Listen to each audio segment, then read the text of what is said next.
الحمد لله نحمده ونستعينه ونستغفره ونؤمن به ونتوكل عليه ونعوذ بالله من شرور أنفسنا ومن سيئات أعمالنا من يهده الله فلا مضل له ومن يضلل فلا هادي له وأشهد أن لا إله إلا الله وحده لا شريك له وأشهد أن محمدا عبده ورسوله صلى الله عليه وعلى آله وأصحابه وبارك وسلم تسليما كثيرا. أما بعد فأعوذ بالله من الشيطان الرجيم. بسم الله الرحمن الرحيم. يا أيها الذين آمنوا اتقوا الله وذروا ما بقي من الربا إن كنتم مؤمنين فإن لم تفعلوا فأذنوا بحرب من الله ورسوله. وقال الله تبارك وتعالى: كنتم خير أمة أخرجت للناس تأمرون بالمعروف وتنهون عن المنكر وتؤمنون بالله. وقال الله تبارك وتعالى: من لم يحكم بما أنزل الله فأولئك هم الكافرون. صدق الله العظيم. اللهم صل على محمد وعلى آل محمد وبارك وسلم. رب اشرح لي صدري ويسر لي أمري واحلل عقدة من لساني يفقهوا قولي واجعل لي وزيرا من أهلي آمين یا رب العالمین. اللہ رب العالمین کی توفیق سے یہاں مسجد جامع القرآن قرآن اکیڈمی لاہور میں خطاب جمعہ کی سعادت کا موقع حاصل ہو رہا ہے. کچھ دنوں پہلے بھی یہاں پر موقع میسر آیا تھا اور اب ہمارے ہاں تنظیم اسلامی میں باہمی مشاورت سے یہ بات طے ہوئی ہے کہ انشاءاللہ 2 جمعے میرے کراچی میں انشاءاللہ تعالی ہوا کریں گے، مہینے کا دوسرا اور چوتھا جمعہ، اور انشاءاللہ 2 جمعے جو ہے وہ آپ دعا کریں اللہ تعالیٰ اس میں آسانی عطا فرمائے کہ پہلا اور تیسرا جمعہ انشاءاللہ یہاں قرآن اکیڈمی کی مسجد میں انشاءاللہ تعالیٰ اس کا موقع رہے گا. اللہ تعالیٰ ہم سب کو خیر کے لیے قبول فرمائے اور آسانیاں عطا فرمائے. آج بنیادی طور پر تنظیم اسلامی کی زیر اہتمام انسداد سود مہم کا ہم آغاز کر رہے ہیں. ہمارے وہ شرکاء جو مستقل اس مسجد کے نمازی ہیں یا وہ حضرات کے جن تک ہمارے ان خطابات جمعہ کی ریکارڈنگز پہنچتی ہیں، یا جو تنظیم اسلامی میں باقاعدہ شامل رفقائے تنظیم ہوں، یا پھر وہ احباب کے جو ہمارے دروس قرآن میں تشریف لاتے ہیں، یا وہ احباب ملک میں اور ملک سے باہر بھی جو بانی تنظیم اسلامی استاد محترم ڈاکٹر اسرار صاحب رحمۃ اللہ علیہ کے دروس سے استفادہ کرتے ہیں. بالخصوص اس وقت وہ وقت کی قلت کی وجہ سے شارٹ کلپس کا جو رجحان وہ زیادہ پایا جاتا ہے، ان کے علم میں بھی ہے کہ برسہ برس سے ہمارے اس پلیٹ فارم سے، تنظیم اسلامی کے پلیٹ فارم سے، جہاں جہاں ہمارے پاس خطاب جمعہ کے مواقع ہیں، قرآن اکیڈمیز کا سلسلہ پاکستان بھر میں، یہ مستقل اس اتنے بڑے منکر کے خلاف آواز نہ صرف کہ ہم بلند کرتے رہیں گے انشاءاللہ تعالی، اسی کے ساتھ ساتھ جو ایک قانونی تقاضا ہے عدالتی کارروائیوں کا اور وہاں پر اس کیس کو فائٹ کرنا، اس میں بھی ہم نے کوشش کی جو اللہ تعالیٰ نے توفیق عطا فرمائی اپنا حصہ ڈالیں. پھر پبلک اویئرنیس کا معاملہ، عوام کی اویئرنیس کا معاملہ، اس سود کی شناعت اور اس کی جو خباثتیں ہیں، اس کی جو تباہ کاریاں ہیں، ان کے حوالے سے لوگوں کو آگاہ کرنے کے ساتھ ساتھ اگر کہیں انفرادی طور پر کوئی مبتلا ہے تو اس کو ترک کرنے کی ترغیب دلایا جانا، اور وہ لوگ کہ جو حکمراں ہوں، کسے باشد آج کے ہوں ماضی کے ہوں، جن کے پاس قوت نافذہ ہے، پاور ٹو امپلیمنٹ ہے، ان تک بھی بات کو اپنی پہنچانے کی کوشش کریں. البتہ آپ کے علم ہے کہ ماہ رمضان المبارک میں اس سال 26 رمضان المبارک کو 28 اپریل کو وفاقی شرعی عدالت کا ایک فیصلہ آیا اور وہ عام بھی ہوا، اس کے حوالے سے گفتگو بھی ہمارے پلیٹ فارم سے ہوتی رہی، اور پھر ایک مرتبہ 2 ٹوک انداز میں یہ ورڈک، یہ فیصلہ تمام قانونی تقاضوں کو پورا رکھتے ہوئے، طرفین کے دلائل کو سننے کے بعد تقریباً 319 صفحات کا جو فیصلہ ماہ رمضان میں اس سال 26 رمضان کو آیا وفاقی شرعی عدالت کی طرف سے، پھر وہ بات مؤکد ہو کر سامنے آ گئی کہ 1991 میں 1991 میں پہلی مرتبہ وفاقی شرعی عدالت کا فیصلہ آیا تھا جب ڈاکٹر تنزیل الرحمان صاحب مرحوم حیات اللہ ان کے درجات بلند فرمائے، وہ بھی کوئی 150 سے زیادہ صفحات کا ایک ورڈک تھا جس کا حاصل یہ تھا کہ بینک انٹرسٹ یہ وہی ربا ہے جس کو ہمارا دین حرام قرار دیتا ہے. اس کے بعد معاملہ لنگر آن ہوتا رہا. پھر 1999 میں سپریم کورٹ آف پاکستان کی شریعت اپیلنٹ بینچ کی طرف سے ایک بڑا مربوط جامع تفصیلی فیصلہ، ایک ورڈکٹ آیا 1250 صفحات پر مشتمل کم و بیش، اور جس کے بینچ میں مفتی تقی عثمانی صاحب بھی موجود تھے اور دیگر بعض علماء کرام بھی ججز کی حیثیت میں موجود تھے. اور اس میں بھی اس فیصلے کو مینٹین رکھا گیا کہ ہاں یہ بینک انٹرسٹ جس پر آج پورا ہمارا سودی نظام کے تحت بینکاری کا نظام چل رہا ہے، یہ بینک انٹرسٹ وہی ربا ہے کہ جس کو دین حرام قرار دیتا ہے۔ اس کے بعد پھر معاملہ لنگر آن ہوا، یعنی 1991 کے بعد نواز شریف کی حکومت تھی، انہوں نے جا کے اسٹے لینے کی کوشش کی اور معاملہ لنگر آن ہوا۔ پھر معاملہ سپریم کورٹ آف پاکستان کی شریعت اپیلنٹ بینچ میں پہنچا، یہ 1999 کا ورڈکٹ اس میں آیا۔ پھر اس کے بعد وہ بینچ ہی بدل دیا گیا، پھر معاملہ لنگر آن ہوا اور اس کو وفاقی شرعی عدالت کی طرف ریفر کر دیا گیا، اس کی زیادہ تفصیلات میں پیش نہیں کر رہا۔ اور پھر ہوتے ہوتے پھر وہ کارروائیاں شروع ہوئیں، جماعت اسلامی کے حضرات اور ان کے وکلاء بھی پھر وفاقی شرعی عدالت میں پیش ہوتے رہے، تنظیم اسلامی کے حضرات بھی، ساتھی بھی اور ہمارے وکلاء بھی پیش ہوتے رہے، بعض اہل علم اور علماء کی بھی اس میں تائید اور اکیڈامک ورک اس میں شامل رہا اور اس پیش ہوتا رہا، اور اب جا کے 2022 میں فیصلہ آیا۔ پھر ہم نے اس کی تائید تو کرنی ہے، یوں کہیے کہ اس کو ہائی لائٹ کیا کہ بھائی ماہ رمضان میں فیصلہ آیا ہے، اور 75 برس پہلے پاکستان کو ہم نے اس لیے حاصل کیا تھا کہ دنیا کے سامنے ایک نمونہ اسلامی خلافت کا پیش کر سکیں، اور اگر اس ملک میں نہیں کر پائیں گے تو باقی کہاں پہ جا کے کر پائیں گے۔ تو یہ جو ایک مستقل تاریخ چلی آ رہی جس کو ہم نے شائع بھی کیا ہے ہمارے بروشرز کے اندر، ہمارے لیفلیٹس کے اندر، ہمارے ہینڈ بلز کے اندر، ہمارے الیکٹرانک میڈیا پہ جو ہم مواد پریزنٹ کرتے ہیں، آڈیو کی شکل میں، آگے پھر ویڈیو کی شکل میں، خطابات کی صورت میں، سیمینارز کی صورت میں، وہ سارا اکیڈیمک ورک تو موجود ہے۔ ماضی میں بیانات بھی آئے ہیں، کتب بھی شائع ہوئی ہیں، یہاں مرکزی انجمن الخدام القرآن کی طرف سے بھی، خاص طور پر وہ جو تقریباً 16 سوالات مستقل اٹھتے چلے آئے پچھلے 30-40 برس سے۔ ربا کی تعریف کیا ہے؟ اگر سود کا خاتمہ ہوگا تو نظام کیسے چلے گا؟ بیرونی قرضوں کا معاملہ کس طرح سیٹل کریں گے؟ انفرادی طور پر کسی کو ضرورت پیش آ جائے گی تو اس کا حل کیا ہوگا؟ ڈی ویلیویشن کے امپیکٹ کو کس طرح اکوموڈیٹ کرنے کی کوشش کریں گے، وغیرہ وغیرہ۔ تو اس کے حوالے سے بعض علماء بشمول مولانا زاہد الراشدی صاحب، ایک تحریک انسداد سود بھی وہ لیڈ کر رہے ہیں، اس میں کچھ علماء بھی، دیگر حضرات بھی، ان کا بھی اکیڈیمک انپٹ، اور ہمارے محترم عاطف وحید صاحب جو بانی تنظیم اسلامی کے صاحبزادے بھی ہیں اور پٹیشنر بھی ہیں اس پورے کیس کے اندر، اور تنظیم اسلامی کی نمائندگی بھی کرتے رہے، ان کا بھی اس میں انپٹ شامل رہا۔ وہ 16 سوالات کے جوابات کچھ اہل علم اور دیگر حضرات کے تعاون سے تیار کر کے وفاقی شرعی عدالت میں بھی پیش کیے گئے۔ وہ جوابات ہمارا جو پرچہ ہے ندائے خلافت، اس میں بھی اس کا ہم بیان کرتے رہے، چھاپتے رہے، اور کتابی شکل میں مرکزی انجمن الخدام القرآن لاہور کی جانب سے وہ شائع شدہ موجود ہے۔ تو بہرحال یہ تفصیلات وہاں پر بھی دیکھی جا سکتی ہیں۔ اور جب یہ ورڈکٹ آیا تھا پھر ہم نے اس کی تاریخ 1 پیجر 2 پیجر کی صورت میں شائع کرنے کی کوشش کی عوام کی اویئرنیس کے لیے۔ لیکن اب کیا معاملہ ہوا؟ یہ تو ایک تاریخ ہے، اور پاکستان کے آئین میں جو 73 کا آئین چلا آ رہا ہے اس میں آرٹیکل 38F میں طے شدہ بات ہے، یہ 1973 کے آئین کی بات ہو رہی ہے۔ اور آئین میں کوئی شے ایسا نہیں ہوتا کہ کوئی جمعے کا خطاب کرو اگلے دن وہ آئین میں آ جائے، یا رات میں کوئی پریس کانفرنس کرے کوئی پولیٹیشین اور اگلے دن وہ آئین کا حصہ بن جائے، ایسا تو نہیں ہوتا نا۔ باقاعدہ اس پر ڈسکشن ہوتی ہے، ڈیبیٹ ہوتی ہے، اور اس کے تمام پہلوؤں کا جائزہ لیا جاتا ہے، پھر اس کی مشاورت ہوتی ہے، اس کے بعد کوئی شے آئین کا حصہ بنائی جاتی، وہ ساری ٹیکنیکلٹیز تو ہمارے علم میں۔ تو 1973 میں ہم طے کر کے بیٹھے ہوئے ہیں آرٹیکل 38F کے اندر کہ حکومت جلد از جلد سود کا نظام ختم کرے۔ آج ہم کہاں بیٹھے میں 2000 وہیں کے وہیں کھڑے۔ اور جس طرح پچھلی حکومتوں میں نواز شریف صاحب کی حکومت نے لنگر آن کیا اور جا کے اسٹے لینے کی کوشش کی، مشرف صاحب نے جو ہے بینچ کو بدل دیا، اب بعد میں آنے والے حکمران بھی ان کی سیریسنس کسی کی بھی نہیں، اور لنگر آن ہی معاملہ ہوتا رہا۔ اور اب کیا ہے؟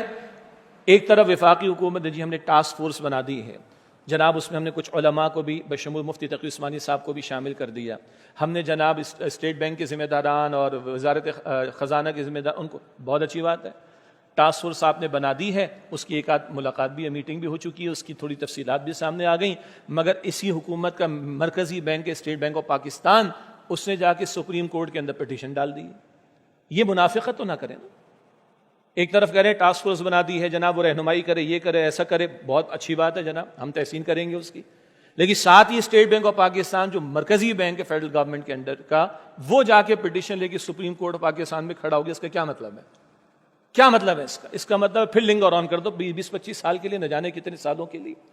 تو کم سے کم نیک نیتی ہوتی اگر، تو یہ اسٹیٹ بینک آف پاکستان سے پٹیشن تو نکلوائی جاتی، باقی 7-8 نجی بینک یا کمرشل بینکس بھی جو پہنچے ہوئے وہ تیار بیٹھے ہوئے، ہم نے یہ جنگ جاری رکھنی ہے اللہ اور اس کے رسول کے ساتھ معاذ اللہ۔ اور اس کا کیا مطلب ہے آخر؟ اگر کوئی نیک نیتی ہوتی، 75 برس تو اسلام کا نام لیتے ہوئے اس ملک میں ہم کو ہو گئے، اور یہ 40 برس 50 برس کی محنتیں جو چلی آ رہی ہیں، 40-50 اس لیے کہہ رہا ہوں کہ 73 کے آئین میں ہم نے طے کر کے لکھا ہوا ہے، ان محنتوں کے تسلسل میں یہ لنگر آن کرنے کا معاملہ، اسٹے کا معاملہ، ریفر بیک کروانے کا معاملہ، کوئی اس کا واضح مطلب نہیں سوائے اس کے کہ ہم نے جنگ جاری رکھنی ہے اللہ اور اس کے رسول کے ساتھ۔ اور کیا مطلب ہے اس کا؟ اگر ذرا کوئی نیک نیتی ہوتی، فیڈرل شریعت کورٹ کے ججز نے کہا بھی ہے، ایک دو معاملات خاص انہوں نے پوائنٹ آؤٹ کیے اپنے ججمنٹ کے اندر، ان معاملات کے حوالے سے اگر کوئی ڈسکشن کی بات آتی تو we are ready for that. اگر نیک نیتی ہوتی تو فیڈرل شریعت کورٹ میں ہی جاتے نا، بھائی اس معاملے کے حوالے سے تھوڑا سا کلیریفیکیشن ہو جائے، اس کے اوپر تھوڑا ڈسکشن ہو جائے، چاہے جائے کہ سپریم کورٹ آف پاکستان کے اندر آپ جائیں اور وہاں پہ پٹیشن ڈال کر اس کو لنگر آن کریں، پھر اسٹے لیں، اور یہ معاملہ کہ سود کے نظام کے خاتمے کی طرف کوئی پیش قدمی ہو سکے وہ نہ ہو۔ یہ ہے اس وقت کا سینیریو، یعنی پھر وہ لنگر آن کرنے کا معاملہ، ماضی قریب کی اور ماضی اس سے پہلے کی حکومتیں، کوئی سیریسنس نہیں، سب نے کھڑے ہو کر جو ہے وہ اپنے دلائل پیش کرنے کی کوشش کی، اور سود کے خاتمے کے تعلق سے بہانے ہیلے تراش کر کے اللہ اور اس کے رسول کے اس واضح حکم پر عمل درآمد نہ کرنا، ڈٹے ہوئے اس کے اوپر۔ تو اب ہم پھر ایک مہم شروع کر رہے ہیں آج سے۔ کیا مقاصد اس مہم کے؟ پہلی بات تو جہاں تک سود کی شناعت اور اس کی خباثتیں ہیں، اللہ کا کلام واضح طور پر جو بیان فرماتا ہے، اللہ کے رسول علیہ السلام واضح طور پر جو بیان فرماتے ہیں، وہ ہمارے علم میں ہیں۔ البتہ ایک آیت چونکہ تلاوت کی گئی ہے اور ایک یا دو احادیث مبارکہ تذکیر کے لیے بھی۔ جمعے کا ایک مقصد کیا ہے؟ یاد دہانی۔ جمعے کا ایک مقصد کیا ہے؟ غفلت جو ہفتے بھر کی دلوں پر پڑ جاتی ہے، آدمی بھول جاتا ہے، تو وہ ذرا غفلت دور ہو جائے، یاد دہانی ہو جائے۔ ایک نقطہ اس میں اور میں آپ کے سامنے عرض کر دوں گا، پھر آ جاتے ہیں کہ یہ مہم اب ہم کیوں چلا رہے ہیں۔ اللہ کا کلام واضح ہے اور کئی آیات میں سود کی حرمت کا تذکرہ آتا ہے، اس کی تشریحات اور تفاسیر بھی موجود ہیں، مگر جو ہلا دینے والی بات ہے وہ سب کے علم میں ہے۔ وہ کیا ہے؟ یا ایھا الذین آمنوا اتقوا اللہ وذروا ما بقی من الربا ان کنتم مؤمنین، البقرہ آیت نمبر 278۔ اے ایمان والو، اللہ کا تقوی اختیار کرو اور ربا میں سے، جس کا ہم ترجمہ کرتے ہیں سود، جو کچھ رہ گیا چھوڑ دو اگر تم واقعتاً ایمان والے ہو۔ آیت کی کنسٹرکشن کیا ہے؟ ایمان والو، اللہ سے ڈرو، ربا یعنی سود کو چھوڑ دو اگر تم ایمان والے ہو۔ شروع میں ایمان، آخر میں ایمان، اور درمیان میں اللہ کا خوف کرو اور ربا کو چھوڑ دو۔ ایمان اور سود ایک جگہ جمع نہیں ہو سکتے۔ سادہ سی سرفیس پہ ترجمے سے بات واضح ہو رہی۔ اگلی آیت البقرہ 279، فَإِن لَّمْ تَفْعَلُوا فَأْذَنُوا بِحَرْبٍ مِّنَ اللَّهِ وَرَسُولِهِ۔ نہیں چھوڑتے سود کے دھندوں اور نظام اور معاملات کو تو تیار ہو جاؤ اللہ اس کے رسول سے جنگ کرنے کے لیے۔ عقیدے میں بدترین گناہ اور جرم شرک، اور اعمال میں بدترین کیا ہے جس پر یہ الفاظ کسی جرم کے لیے نہیں آئے قرآن پاک میں، جو صرف اس جرم کے لیے آئے، پھر اللہ اور اس کے رسول سے جنگ کے لیے تیار ہو۔ جنگ کا مطلب کیا ہوتا ہے؟ تباہی۔ اگر ایک کی جیت ہے تو تباہی اس کی بھی تھوڑی بہت، نقصان تو اس کا بھی ہوتا ہے، اور دوسرے کی تو تباہی ہوتی ہے جو ہارتا ہے نا۔ تو جنگ کا باٹم لائن حاصل کیا؟ تباہی، بربادی۔ اور جو اللہ سے جنگ کے لیے تیار رہے، تو ہم سمجھ نہیں پا رہے اس بات کو۔ اور کبھی کبھی ہمارے سابقہ امیر تنظیم عاقب سعید صاحب، محترم عاقب سعید صاحب، اللہ ان کو صحت کاملہ عطا فرمائے، انہوں نے ایک جگہ ایک سیمینار اسی موضوع پر ہمارے یہاں تھا کراچی میں، بڑا پیارا نقطہ بیان کیا۔ تفصیلی بات نہیں کی، اس نقطے کو انہوں نے واضح کیا۔ بعض مرتبہ کوئی جرم ایسا ہوتا ہے کہ ہمیں لگتا نہیں کہ جرم ہے، بھائی وہ سود دینے کو تیار ہے، وہ لینے کو تیار ہے، آپ کو پریشانی کیا ہے؟ تو کیا دو افراد زنا کرنے پر تیار ہو جائیں گے تو ان کی تیار ہو جانے سے اور کانسنٹ کے ساتھ اور فری ول کے ساتھ اگر وہ زنا کرے تو اللہ کا یہ حکم، اس کی خلاف ورزی کر کے زنا کو عام کر دیا جائے گا، حلال کر دیا جائے گا؟ انا للہ و انا الیہ راجعون۔ اچھا، تو کبھی ہمیں سمجھ نہیں آ رہی ہوتی کہ کوئی جرم ہے، کوئی گناہ۔ غیبت کو لے لیں، غیبت کرنے والا، بیک بائٹنگ کرنے والا، اس کی زبان پر بٹر ٹیسٹ بھی آتا ہے، کوئی چھالا بھی پڑتا ہے، کوئی زخم بھی نظر آتا ہے، کوئی بلیڈنگ بھی ہوتی؟ بالکل نہیں۔ کوئی بلڈ پریشر اس کا بڑھتا ہے، کوئی شوگر اس کی ہائی یا لو ہوتی؟ بالکل نہیں۔ تو غیبت ہمیں گناہ لگتی ہی نہیں ہے۔ تو انہوں نے فرمایا کہ اللہ تعالیٰ کبھی قرآن پاک میں اور اللہ کے پیارے رسول علیہ السلام کبھی حدیث مبارک میں ایسا انداز اختیار کر دے کہ بندہ ہل جائے اور وہ مانے کہ یہ برائی ہے، کیونکہ اللہ کہہ رہا ہے کہ یہ برائی ہے، اللہ کا رسول کہہ رہا ہے کہ یہ برائی ہے۔ اب غیبت کے بارے میں قرآن نے کیا کہا؟ کیا ہے؟ اَيُحِبُّ أَحَدُكُمْ أَن يَأْكُلَ لَحْمَ مَيْتًا أَخِيهِ، کیا وہ اپنے کیا تم پسند کرو گے کہ تم میں سے کوئی اپنے مردہ بھائی کی لاش میں سے گوشت نکال کر کھائے؟ کرائیت ہے نا، بھائی اور مرا ہوا مردہ انسان اس کا گوشت نکال کر کھائے، کرائیت آئے گی؟ غیبت برا نہیں لگ رہا؟ غیبت جرم نہیں لگ رہی ہمیں، اور اللہ یہ فرما رہا ہے کیوں؟ ہمیں سمجھ نہیں آ رہی، تو خالق یہ مثال دے کر سمجھا رہا ہے کہ بہت بڑا جرم ہے، شاید تمہیں نہیں لگ رہا۔ اب آئی حدیث مبارک، معروف ہے اللہ کے پیغمبر صلی اللہ علیہ وسلم نے ارشاد فرمایا کہ سود کے گناہ کے کتنے حصے؟ 70 حصے، 70 درجے ہیں۔ کم ترین درجہ کیا ہے؟ کوئی شخص اپنی ماں کے ساتھ منہ کالا کرے، استغفر اللہ، یہ کم ترین ہے، لویسٹ ڈگری۔ تو اس سے اوپر کی ڈگریز کا عالم کیا ہوگا، اور ہائیسٹ ڈگری کیا ہوگی؟ کیونکہ جرم لگ نہیں رہا، گناہ لگ نہیں رہا، یہ انداز اللہ کے رسول نے اختیار فرمایا صلی اللہ علیہ وسلم، تو آدمی ہل جائے کہ رہیت ہے اس کو۔ اگر لویسٹ درجہ کم ترین ہے کہ ماں کے ساتھ منہ کالا کرے، تو جو بقیہ 69 اس کے لیولز ہیں اس جرم کی شناعت اور اس کی شدت اور اس کی خباثت کے، ان کا عالم کیا ہوگا۔ تو یہ چیزیں کلیئر رہے ہیں، ہمیں اس کو ہم نے سیریس لینا ہے۔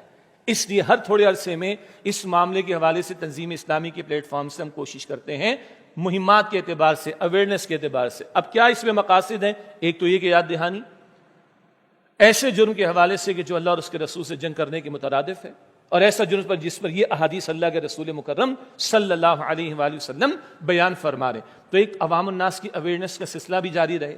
نمبر 2، یہ جو حکمراں کسے باشد، میں کسی ایک کا ایکسیپشن نہیں بیان کرتا آپ کے سامنے، پچھلی تمام حکومتیں اکراس دا بورڈ سارے کے سارے جو ہے وہ اس نقطے پر کھڑے رہے کہ اس سود کے دھندے کو ختم کرنے کے لیے ہم نے سیریسلی کوئی کوشش نہیں کرنی۔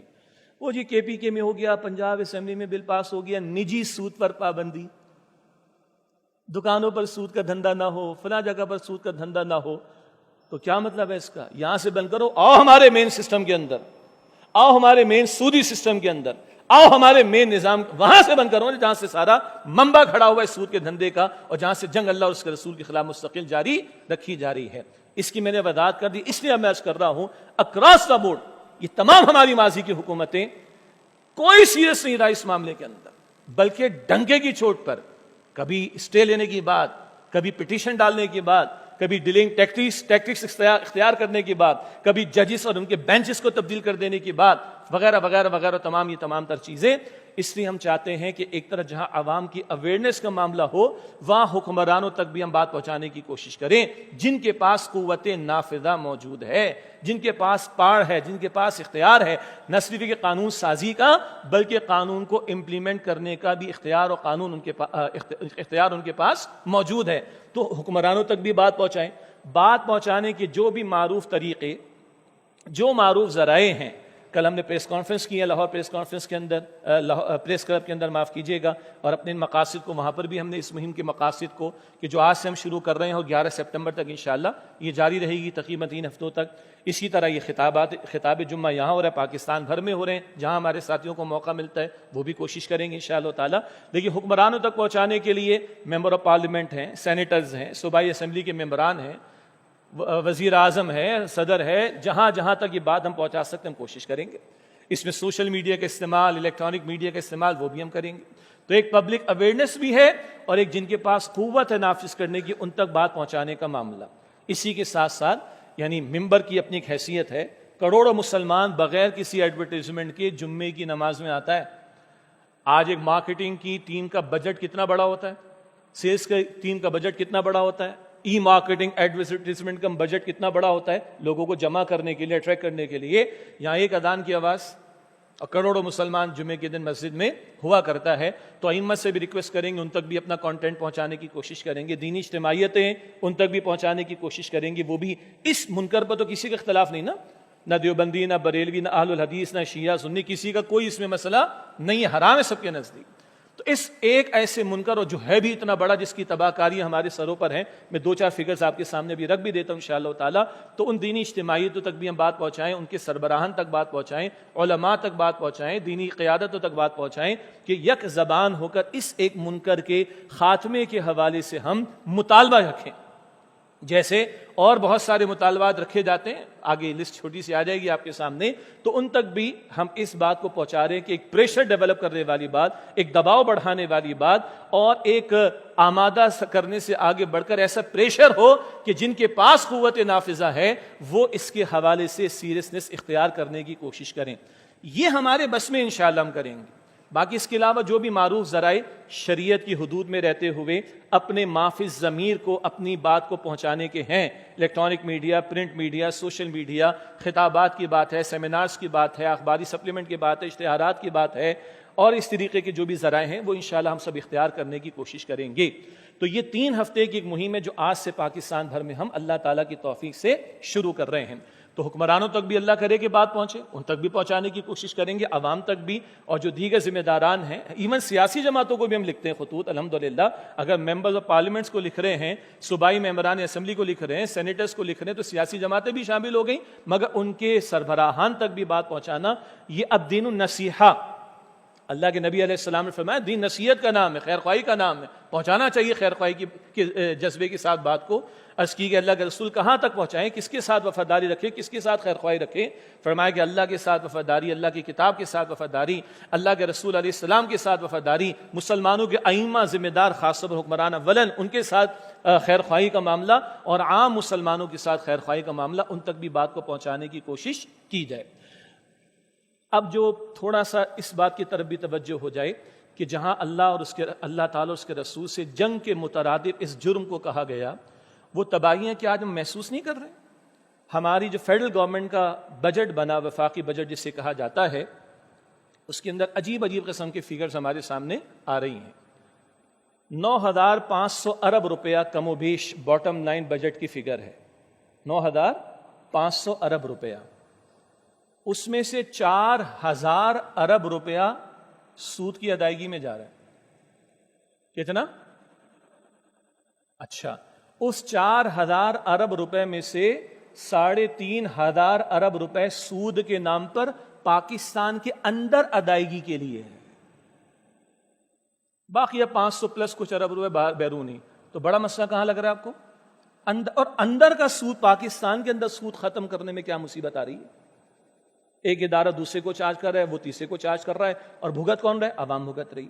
تو 9,500 ارب میں سے 4,000 ارب روپیہ تو ہم سود کی ادائیگی پہ لگائیں گے، 2,000 ارب یا کچھ زیادہ ہم قرضوں کی ادائیگی پر لگائیں گے، 2,000 یا 2,500 ارب کے آس پاس۔ تو کتنا ہو گیا جی؟ 6,500 سے 6,000 ارب روپیہ۔ اچھا، بجٹ میں کہا گیا کہ ایف بی آر کو ہم نے 7,000 ارب روپے کا ٹارگٹ دیا ہے وصولی کا۔ کتنا؟ یہ ہماری انکم ہوگی نا، 7,000 ارب روپے ٹیکسز کے ذریعے وصول ہوگا، اور 6,500 ارب روپے کہاں چلا گیا؟ سود اور قرضوں پر بچا گیا آپ کے پاس ملک میں لگانے کو۔ 2,000 ارب روپیہ، کیونکہ شروع میں 9,500 ارب ذہن میں ہے نا، تو 2,000 ارب روپیہ اور طریقے سے مراد ٹیکسز کے علاوہ کہیں سے آمدن کا معاملہ ہوگا۔ اچھا، ملک کی ترقی جسے کہا جاتا ہے اس پہ کتنا ہم لگا پائیں گے؟ جو بجٹ میں لکھا ہوا ہے 800 ارب روپیہ ملک کی ترقی کے لیے، 156 یا 157 ارب روپیہ تعلیم کے لیے، اور 56 یا 57 ارب روپیہ صحت کے لیے۔ یہ 1,000 ارب روپیہ کم و بیش جو ترقی، صحت اور تعلیم کے لیے۔ بڑا فگر کدھر ہے ہمارا؟ وہ آپ سود اور دیکھ لیجئے۔ تو بچے گا کیا جو قوم پر لگائیں گے؟ اچھا، اور آج ہم کھڑے کدھر ہیں؟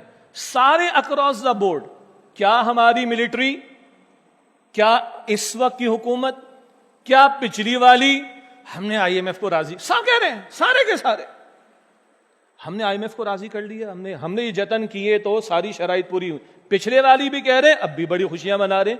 کس بات کی خوشیاں منا رہے ہیں؟ اور اس ملک کا بیڑا غرق کرنا، ستیہ ناش کرنا، اور اس کی اگلی نسلوں کو اور زیادہ غلام بنانا اور زیادہ مقروض بنانے کی ہم خوشیاں منا رہے ہیں۔ آرمی والے بھی، پچھلے حکمراں بھی، وہ کہتے ہیں ہماری کوششیں تھیں، یہ کہہ رہے ہم نے کر کے دکھا دیا۔ اور سیدنا علی فرماتے رضی اللہ عنہ، مقروض آدمی غلام ہوتا ہے، مقروض آدمی غلام ہوتا ہے، اور غلام کی اپنی آزاد مرضی نہیں ہوتی، نہ بجلی کے بل میں، نہ گیس کے بل میں ریٹس کی بات کر رہا ہوں، نہ ٹیکسز کے ریٹس کے حوالے سے، نہ پیٹرول کی قیمتوں کے حوالے سے۔ یہ کچھ ظاہری تباہ کاریاں ہیں، اور اس سے آگے جو ہماری معاشرت پر اثر پڑ رہا ہے، جو لوگ اپنے بچوں کو بیچنے کی نوبت پر آ گئے۔ آپ اور میں بڑے آرام سے بیٹھ کر مسجد میں خطاب کر رہا ہوں، آپ خطاب جمعہ سن رہے ہیں، اللہ آپ کو مجھے اور بہتری عطا فرمائے نعمتوں کے اعتبار سے، مگر ہم جمعہ پڑھ کے جب جائیں گے تو سگنلز کے اوپر کچھ بھکاری ہمارے سامنے آتے ہیں، ہمارا ایک فوراً رویہ تو یہ ہوتا ہے کہ پروفیشنل ہوں گے، میں تھوڑی دیر کے لیے مانتا ہوں پوری مافیا موجود ہوگی، مگر کبھی آپ یہ بھی دیکھ لیجئے گا کہ آپ کی میری چھوٹی چھوٹی بیٹیوں کی عمر جتنی بچیاں بھی وہاں پر بھیک مانگتی ہوئی آپ کو نظر آئیں گی۔ کتنے پروفیشنل ہیں، کتنے مافیا والے، یہ ڈسکشن نہیں ہے، مگر 8 کروڑ کی آبادی ہے پاکستان میں، 22-23 کروڑ میں سے جو غربت کی سطح سے نیچے زندگی بسر کر رہی ہے۔ خودکشیوں کی تعداد بھی بڑھ رہی ہے، باپ بچوں سمیت خودکشیاں کر رہا ہے، لوگ اپنے بچوں کو بیچنے کو تیار ہو رہے، اور اس سے اگلی بات ہے جو زبان رکتی ہے، عزت پامال کروا لینے کے بھی تیار ہو رہے ہیں۔ یہ ہے جو اس کی تباہ کاریاں ہمارے سروں کے اوپر ہیں۔ اس سے زائد بھی بہت کچھ بیان ہو سکتا ہے، زیادہ تفصیل کی ضرورت نہیں۔ ایک کتابچہ ہمارا قرآن اکیڈمی کراچی سے بھی چھپتا رہا، یہاں بھی دستیاب ہو جائے گا، سود، اس کی حرمت، خباثتیں اور اشکالات۔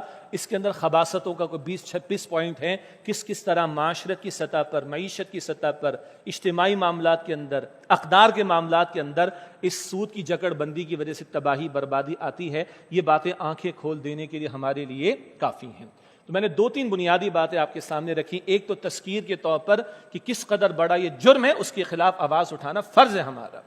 نمبر 2، ہمارے بس میں جو ہے بدی کو ہاتھ سے بدلنے کی اگر طاقت نہیں، مسلم شریف کی روایت کے مطابق، تو زبان سے بدلنے کی کوشش کریں۔ اس مہم کا ایک مقصد یہ بھی ہے کہ اپنی اس دینی ذمہ داری کو ہم ادا کریں۔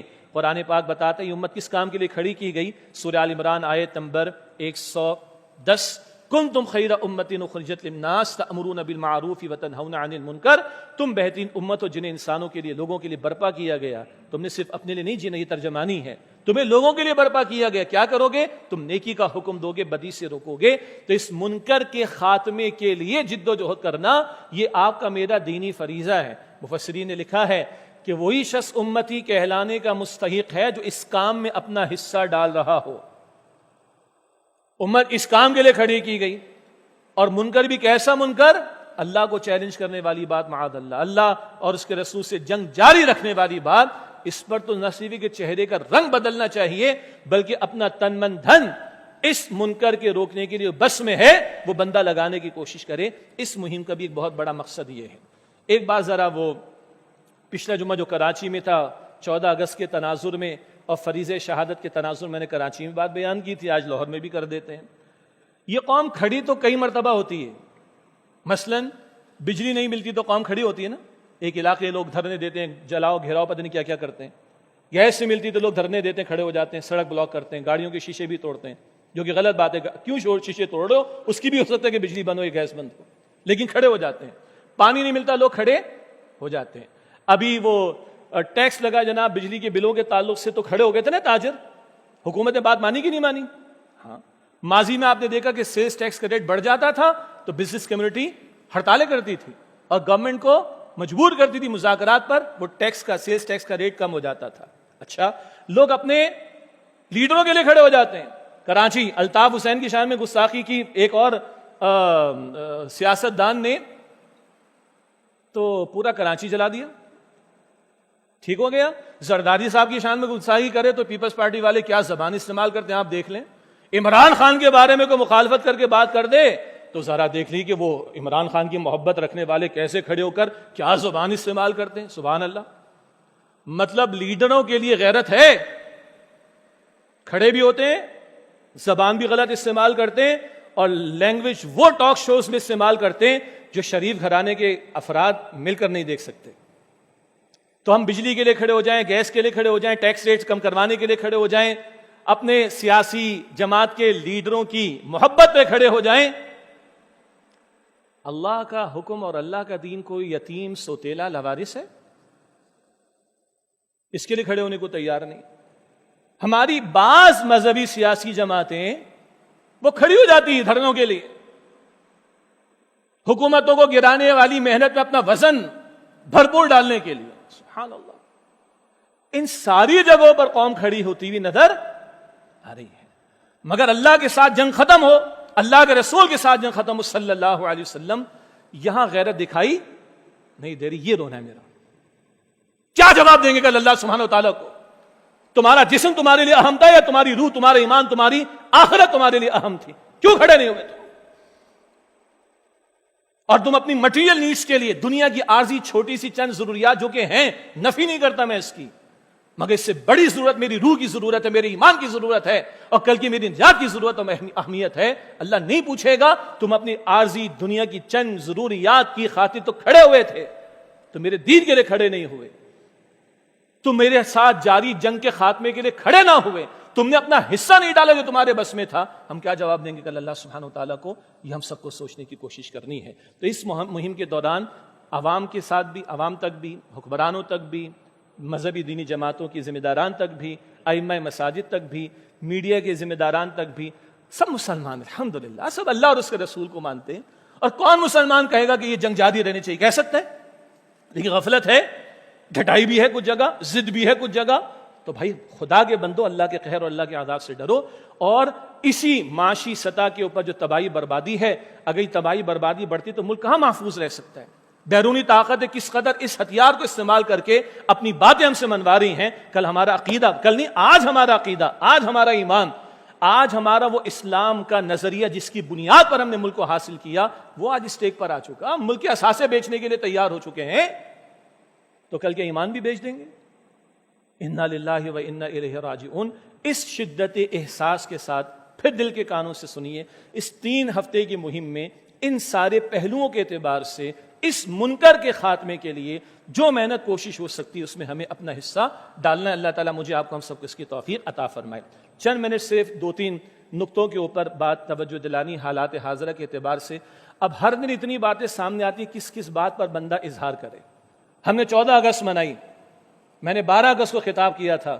منائیں 14 اگست, کیا اچھا ہو کہ 27ویں شب میں قیام پاکستان کا تذکرہ کر دیں, تو مسجدیں بھی آباد ہوتی ہیں, قدر کی رات بھی ہوتی ہے, ماہ رمضان بھی ہوتا ہے, وقار کے ساتھ توجہ کے ساتھ بات ہو جائے گی انشاءاللہ تعالی. لیکن نہیں, ہم نے 14 اگست منائی.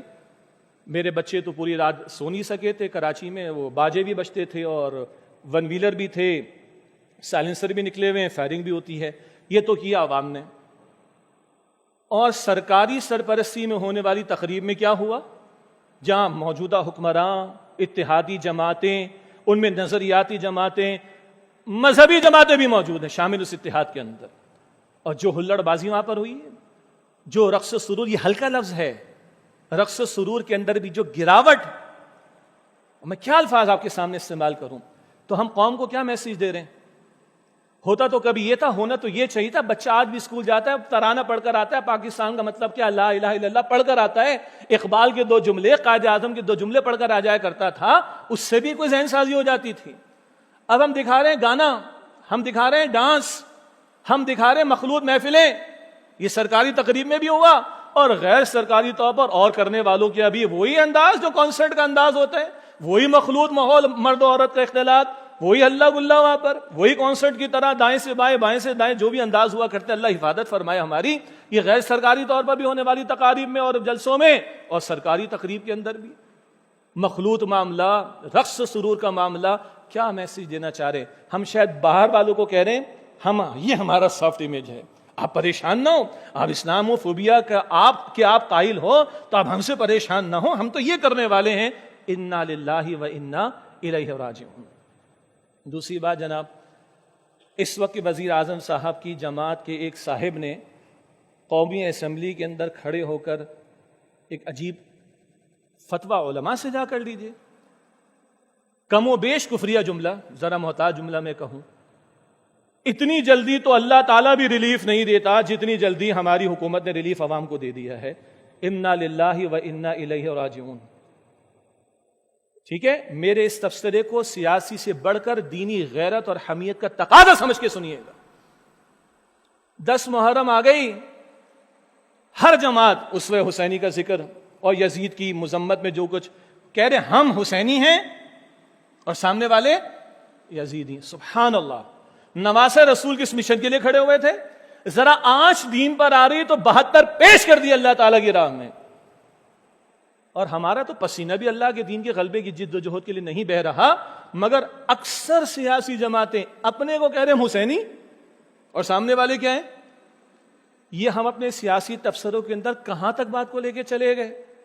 حسینی ہم، اگلا یزیدی، اور ہم تو محمد مصطفیٰ کے اسوہ پر چل رہے ہیں صلی اللہ علیہ وسلم.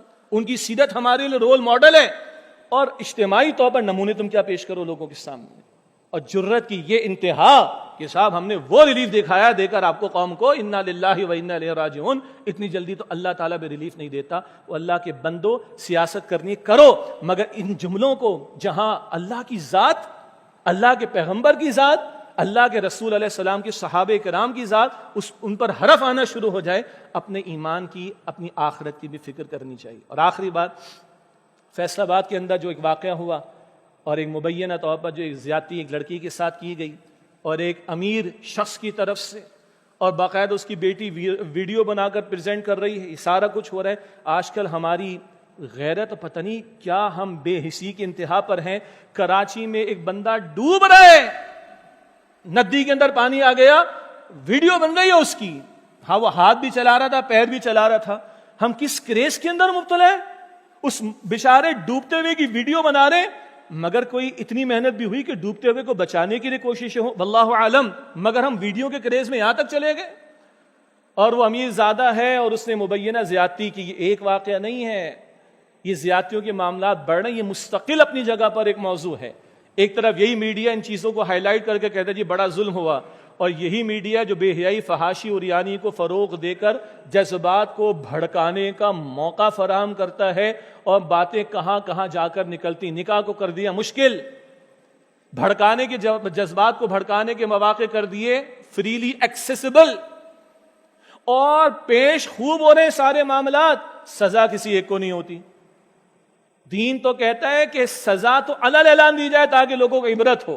ہم ان جرائم کے ارتکاب کے بعد پھیلا تو سارا دے رہے ہیں، 23 کروڑ یا 22 کروڑ کے سامنے سزا کا نفاذ نہیں ہو رہا. پھر وہ بھی ہوتا ہے جو اللہ کے رسول علیہ السلام نے فرمایا، یہ پچھلی قومیں کیوں ہلاک و برباد ہوئیں؟